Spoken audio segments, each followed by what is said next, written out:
Okay, this is a Cyma S32 2.4 gigahertz version, and we flew the previous version before. We're trying this outside.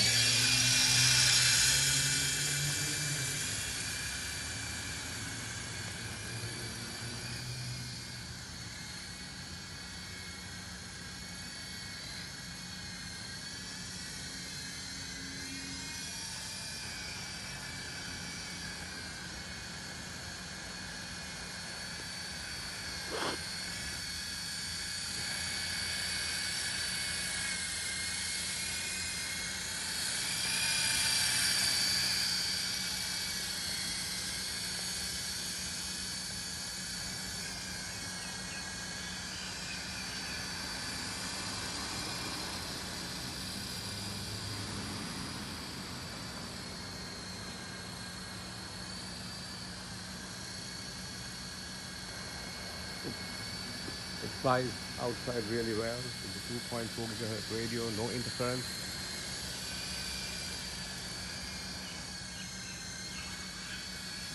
Generally, these are indoor helicopters, but you can fly them outside when there is no wind or on a calm day like this. Beautiful helicopter.